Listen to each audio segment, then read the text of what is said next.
अस्पताल की बात करूं तो टेक्निकली तो जो सरकार को सुविधाएं देनी चाहिए वो सारी सुविधाएं वहां हैं, क्योंकि अगर जैसे हमने मशीनों को भी देखा, चाहे वो अल्ट्रासाउंड की थी, चाहे वो और सारी मशीनें थी, सब बहुत ही परफेक्ट और बहुत अच्छी क्वालिटी की थी वहाँ।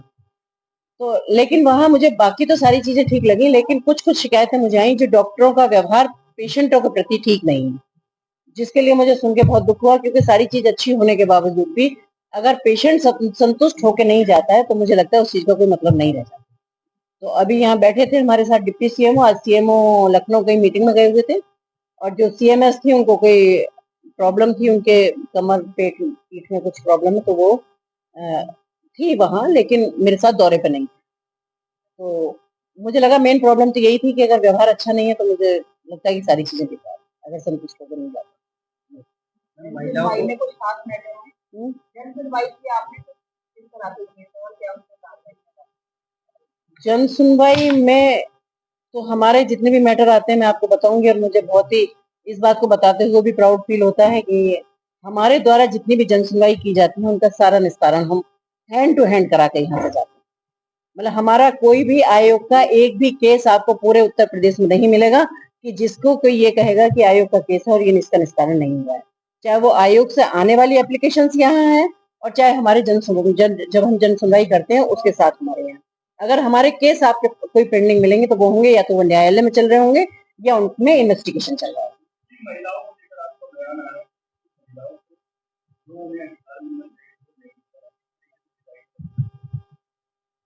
देखिए, वैसे मुझे लगता है मेरा ऐसा कोई बयान तो नहीं आया है, लेकिन मुझे किसी समुदाय से कोई मतलब नहीं है। मेरा महिलाएं सिर्फ महिलाएं, वो चाहे जहां से भी हैं, अगर उनके अधिकारों की कहीं भी कोई लड़ाई लड़ने की होगी तो महिलाएं हमेशा तैयार है और हमेशा हर महिला के साथ है। देखिए, मैं इसमें इतना कहना चाहूंगी कि मैं कभी कभी अगर जब आपने एक विशेष समुदाय की बात की है और जहां मुझे कहना पड़ रहा है कि मैं जब असहाय होती हूँ, जब वहां महिलाएं आती हैं और वो 2-2 3-3 शादियां कर चुके होते हैं और उस महिला को निग्लेक्ट कर देते हैं और वो 3-3 4-4 बच्चे लेके वो महिला कहाँ जाए, तब उस वक्त मुझे लगता है कि मैं थोड़ी सी असहाय हो जाती हूँ, क्योंकि कानून के तहत वो उनका कानून है ऐसा कि वो शादियां कर सकते हैं। तब मुझे बहुत ऐसा लगता है कि मैं इस महिला के लिए या इस बच्ची के लिए मैं क्या कर सकती हूँ। तो मुझे तो जो भी अभी जैसे मैं कल मैं अमरोहा में थी, वहां भी मेरे सामने 2-4 केस ऐसे आए कि जिसमें उनके 2-2 बच्चियां थी या जो भी थी, मैं उनको तुरंत अपने विभाग से कह के जो भी सुविधाएं होती है, जितनी भी जो भी योजना है उनके तुरंत लाभ दिलाती हूँ, चाहे तो वो कन्या सुमंगला योजना के तहत है या वो उनको खुद के लिए जो भी है। पूरी कोशिश करती हूँ कि जहां भी किसी भी महिला के लिए, वैसे पर उनके लिए मुझे स्पेशली थोड़ा सा ये दुख होता है कि जिसका दोस्त भी नहीं है और उसको सिर्फ ये कह के या दूसरी शादियां कर करके छोड़ दिया जाए। क्योंकि अगर हिंदू लॉ की बात करूं तो उसमें तो है अभी कि दूसरी एक बीवी के रहते हुए दूसरी शादी नहीं की जा सकती, लेकिन मैं वहां भी जितनी कोशिश हो सकती है मैं उतनी उनकी मदद करने की कोशिश करती हूँ और थोड़ा सा एक परामर्श केंद्र में बुलाकर, परिवार परामर्श केंद्र में बुला के उनकी काउंसलिंग पे भी बहुत जोर दी। छेड़छाड़ की घटनाएं बहुत ज्यादा बढ़ रही हैं, अभी कई छात्राओं ने कॉलेज जाना भी छोड़ दिया। मेरी नॉलेज में तो ऐसा नहीं है कि छात्राओं ने स्कूल जाना छोड़ दिया। मैं तो ये कहूंगी कि अगर उत्तर प्रदेश की बात की जाए तो जितने सुरक्षित हाथों में आज उत्तर प्रदेश है, इतना कभी था ही नहीं। अगर कोई ऐसी आपकी नॉलेज में कोई बात है या कुछ भी है तो आप बताइए, अगर पुलिस काम नहीं कर रही है तो भी आप बताइएगा, क्योंकि मुझे लगता है आज 112 नंबर एक ऐसा नंबर है जहाँ विदिन 7 और 8 मिनट्स वहां गाड़ी पहुंच जाती है हेल्प के लिए। तो मुझे लगता है कि आज की डेट में अगर हम आज ये कहें कि बच्चियां सुरक्षित नहीं है तो ये तो कहीं मुझे लगता है, इसके लिए मुझे बताना पड़ेगा आपको कि आप देख रहे होंगे पिछली सरकारों की भी बात की जाए और इस सरकार की भी बात की जाए, आज जीरो टॉलरेंस की नीति पर काम हो रहा है। आज रोड का क्राइम नहीं है। आज अगर जो भी क्राइम है और जितने भी आप बैठिए मेरे साथ, सुनवाई जन सुनवाई होगी अभी, कि जितने भी अगर केसेस होंगे तो ये वो होंगे जो घर में पीड़ित होंगी महिला, अगर चाहे वो यौन शोषण से संबंधित है, चाहे वो और फील्ड से संबंधित है, मार पिटाई से है, लेकिन आपको कोई एक केस की नहीं कह सकती हूँ ऐसा कोई केस आ जाए, अदरवाइज नहीं आएगा। ये भी मुझे पता है कि कोई भी केस ऐसा नहीं है जो कि ये कहे कि रोड पे चलते हुए हमारे साथ ये क्राइम हुआ।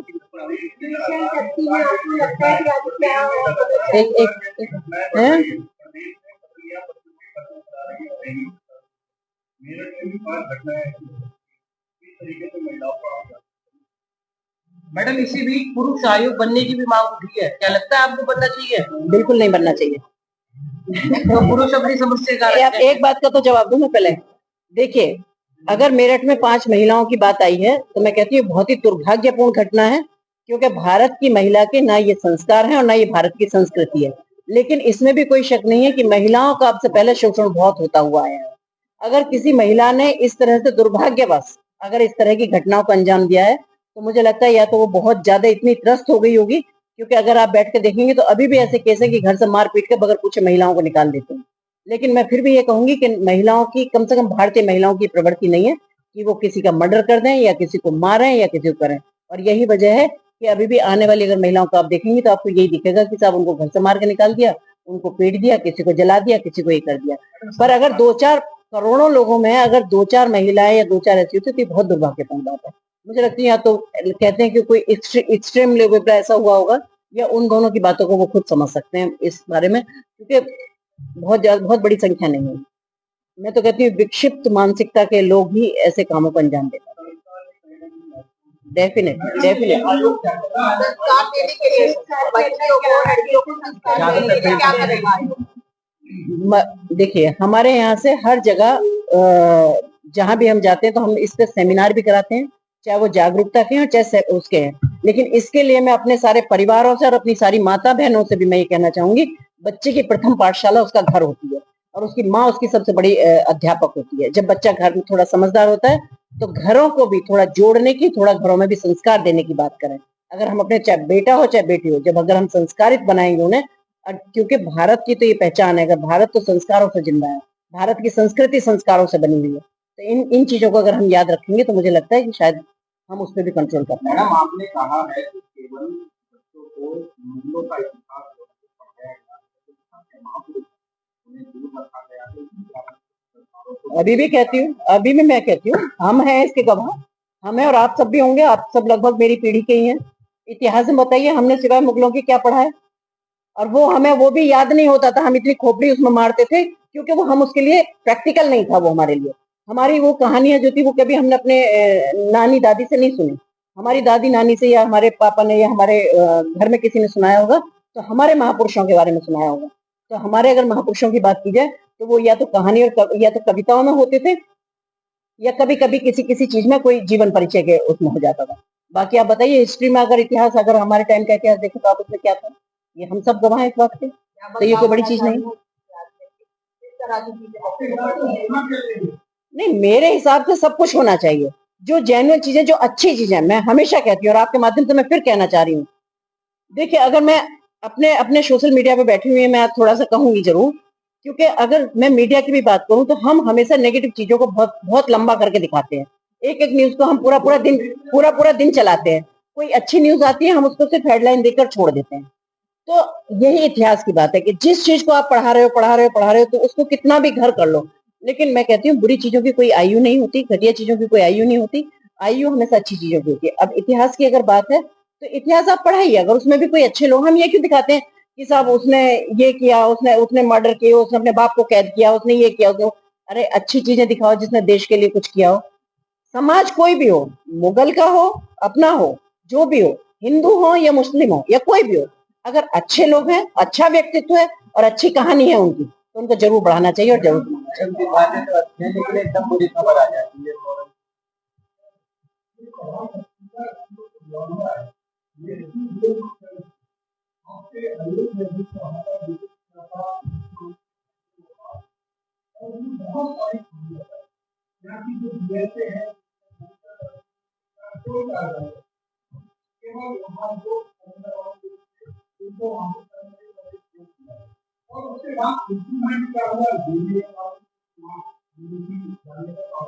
देखो, इसके बारे में मेरी जानकारी मुझे इसलिए नहीं है क्योंकि यहाँ हमारी मेरठ से ही 3-3 मान्य सदस्य हैं, तो मेरे ख्याल से शायद उन्होंने लिया होगा उस केस को। एक मेरे साथ भी बैठी है मानी जी, तो उसको फिर 100% उसको सॉल्व भी किया होगा। अगर नहीं किया है और आपकी नॉलेज में है तो मैं यहाँ आई हुई हूँ, बीएसए मेरे साथ बैठे हूँ, आप बताइए, मैं उसको तुरंत कार्रवाई करूंगा। परिवार परामर्श केंद्र में लगातार बढ़ती जा रही है, कारण क्या है?